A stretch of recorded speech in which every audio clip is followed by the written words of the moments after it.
Java. Today we'll be presenting our Java project, and we have to excuse ourselves due to that project we presented or we gave you on email isn't the one we're presenting. It's due to that the PC where we had first built the project had some issues, so we had to make a new one.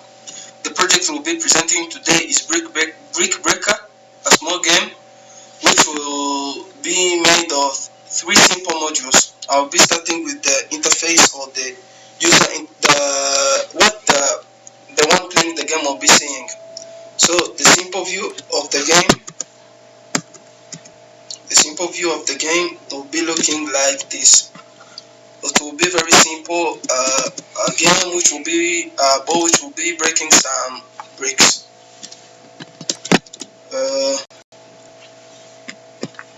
This part of the module is mainly about how the game will be built on the frame of the game. So if you go to this part, almost all these variables and this class will be about how the player will be seeing the game. Most of these variables called player X, ball position X and ball position Y will mainly deal with where the ball will be and how it will move through the game. If I try to run it,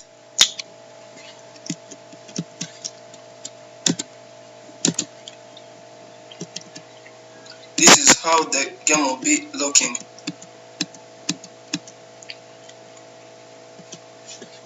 And most of all the things in the game will be like the front end part will be in this module, like the speed of the ball and the rolls of the bricks and the number of bricks. All of it will be in this part. Like the painting here will be showing the background of the graphics, and all these aspects, almost all of it, deal with the front end of this game.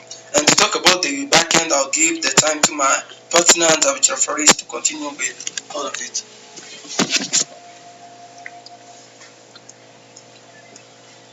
Thank you, Clement. My name is Louis Nawetira, and I'm here to present about a bit of the back end of this game called Brick Breaker. This game, as you can see here, we have this part which just shows the frame, and as this class called game, which will be the one generating everything you see in the game while you are playing. So in this class we start with the play equals to false. When it is equal to true, the player has started to play. We have the score which is equal to 0 and the level which is equal to 1. Total bricks will be varied depending on the number of bricks we want to play the game. We have the timer and delay which will calculate the speed of the ball.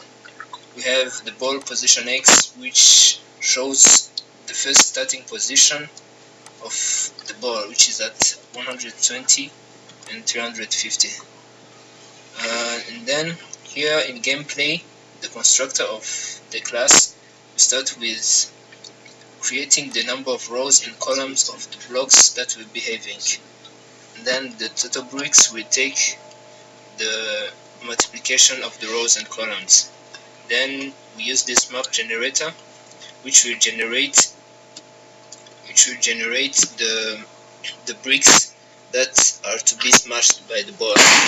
In this map generator we have the brick width, which is 540 divided by the number of columns, and then we have the brick height, which will be 150 divided by the number of rows. So 550 is we can call it the width through which all the blocks will appear, and the height will be, its limits will be 150. Here we draw each ball. We draw each ball using the graphics 2D which is used to draw different things. And here we fill the rectangles with the color of blue, and then here we create those bricks by incrementing the width by 80 and the height by 50. And then if we come back to the gameplay, we have some sets of controls down here. These sets of controls we have in case some action is performed. Okay, we have this one, move right and move left. This one is used to control the paddle through which we knock the ball back up. And then we have, in case of other prints like VK right, the player will move to the right, but in a certain range, like 600. It can't go beyond. It can't be below 600. And we also have the VK left, which makes sure that if he moves left, he can't go below 10. And then we have, in case he presses enter, he will create a new. He will restart the game again and repaint it here. We also have here, in case he finishes his game, if he fades but the total number of bricks are not there yet, it will tell him game over and with the score. And then please play enter to play again. But if the bricks are less than 0, it will tell him that he have won and give him the score. Thank you, that's all.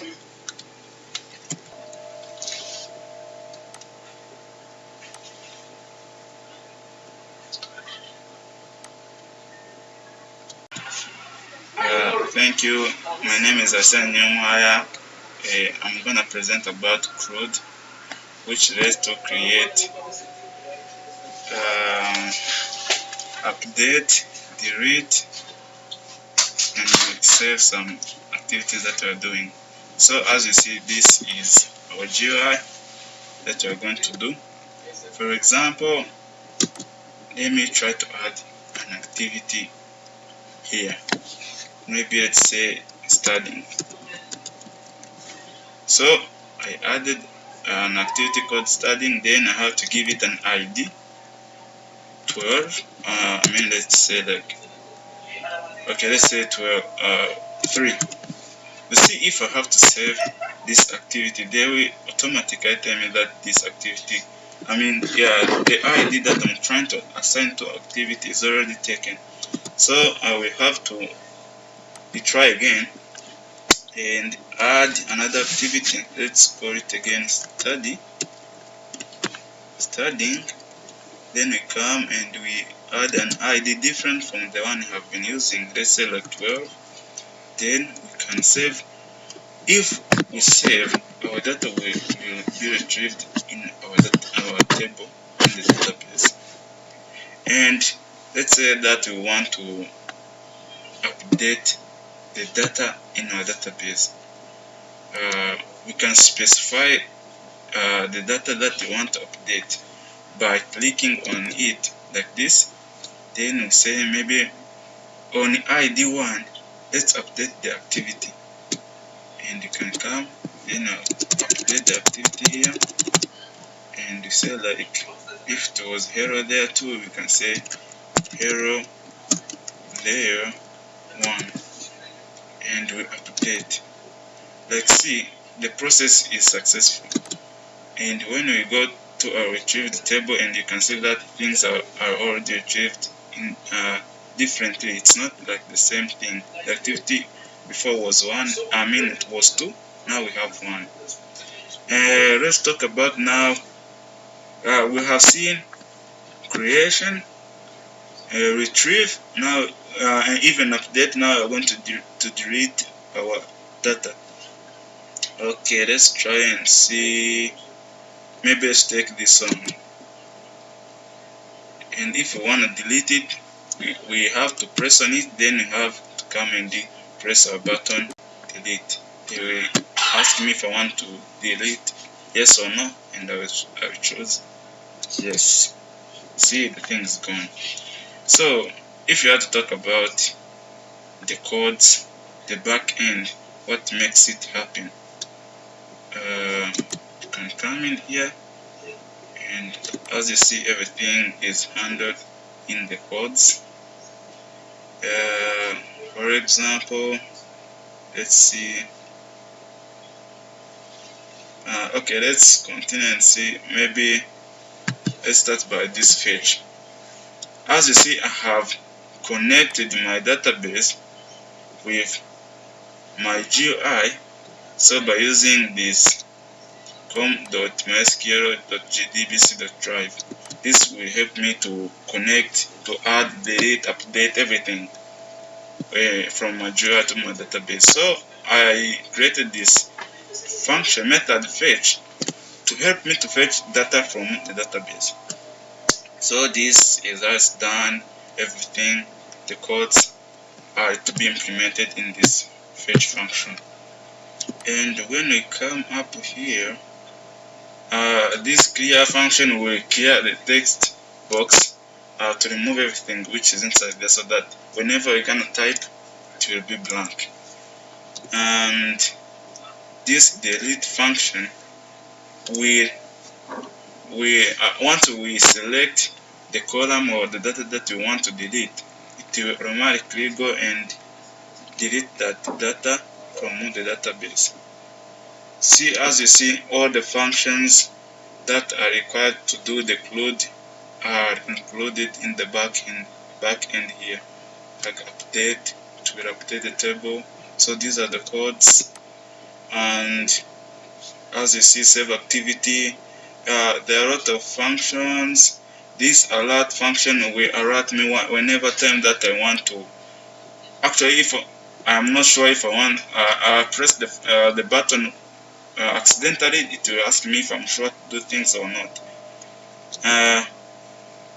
Everything, data, even the functions of the buttons, everything's here. So let me tell my colleague to come and continue with the next presentation.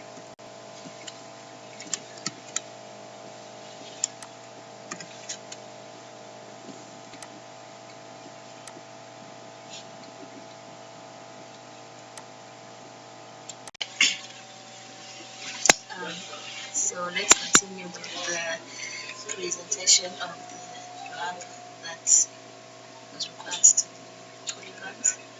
And we start by creating a class called polygon, and it has one constructor called polygon here, and three functions. One which get the name, this one, the name of the quadrilateral, the polygon, and another one which gets the number of sides, and another one which gets which computes the total angle sum. And we have another class called quadrilateral, the class that has different constructors that gets different parameters.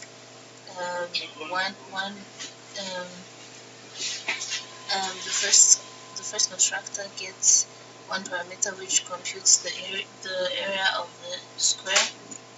It tells the user that it's a square and prints out the area of that square. The second has two inputs which prints out, of course, the area of the rectangle. In the rectangle, it has two inputs, and we have the third one of the trapezoid. And this is how and we print out the name of the quadrilateral, and then get the area by a function. This one. The function get area which computes the area, the arithmetic operation required for the constructor depending on the number of inputs. We have and we have another class rectangle, it extends quadrilateral, which means that it inherits the constructors and other functionalities that are in quadrilateral. So it's where the user gives inputs the length and width, and since it extends the quadrilateral here, it means that it eventually gets the area from the class of the quadrilateral. Here, this constructor is the one that helps it, and yeah, and we have another class, the square, which gets one. It has one parameter, the side, and if we say, and here when we say super and have side in bracket, it means that we are extending the functionalities in the class that we are inheriting things from. And here it means that when we say super side, means that it is connecting to the class to the constructor in quadrilateral, which computes the area when we have one parameter in the constructor. And we have another class, trapezium, which computes it, which has main. It actually gives out the all of it. It gives out the area of the trapezium, and again computes the total angle sum in it. That's why it has a main. So here we have okay, first of all we have that it extends also the quadrilateral class, which means that it also inherits the constructors in quadrilateral. So if you have a function which has three parameters, it means that it will use the constructor in quadrilateral that has three parameters to calculate the area. And we have main, which here we are creating an interface, a new class, which where we enter the values that we want to create, that we want to calculate the area for. We have small base, big base, and height, and we print out the area here. Get area, you know that this is a function in quadrilateral. Again, we create another class in called polygon to connect to this class polygon, which will help us calculate the total angle sum of the sides of the quadrilateral. Yeah, that's it. And we run. We have that this is a trapezium. You can see the result, and the area is given to us because using these values that we had given.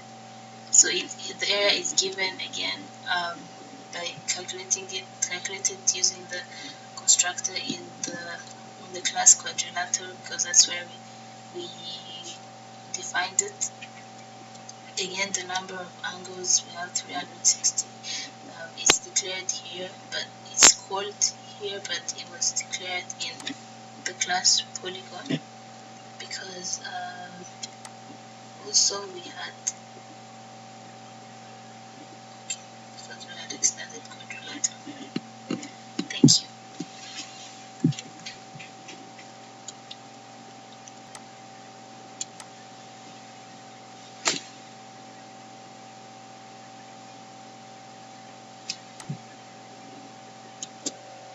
So I'm Clement Guiro, and I'm gonna talk about our GSP project. It's a pretty simple one. It's about a to-do app. Normally how to work about upgrade, edit, and delete, and to add certain features. So here I'm gonna, if you have an activity, for example, we know we have a certain ID, an activity, a kind. These buttons are for editing and deleting. The input we already added to our database. So for example, I'm gonna add like run and submit it. It will show us that it was recorded and added, and it will be showed from our database. If I delete it, it will be removed, record deleted. And if I want to edit a certain one which was already in the database, I'll change its name, for example, and submit it again, where it will be edited in the database. So the way this was built, we had a simple index.gcp page where we start with simple tags and an if statement, which will be submitting the data that we will have inserted in our form which is here in HTML, where we will have all the options. All the selected options are, for example, these options with values, others, sport, work, are all from which you could select, where we have them here. For example, if I write like athlete and choose a certain kind, it will be like sport, and submit it. It will be displayed that from the option that I chose, sport is the kind. And after that, we'll have the button. Our simple button will be submitting it and calling the database, that sending it to the database. And down here we have a simple connection to our database, and here it will be uploading the data from the database, where we have our edit and delete buttons. This update.gcp is another page on another module which will be retrieving the data that we sent in the database and maybe deleting it or editing it. And we have some simple JavaScript codes and nothing else. The delete.gcp is another page which is different from update. The update page is for updating data, and deleting is for deleting the data in the database, which is made by simple coding from creating variable strings and add a class for the database driver and MySQL. Thank you.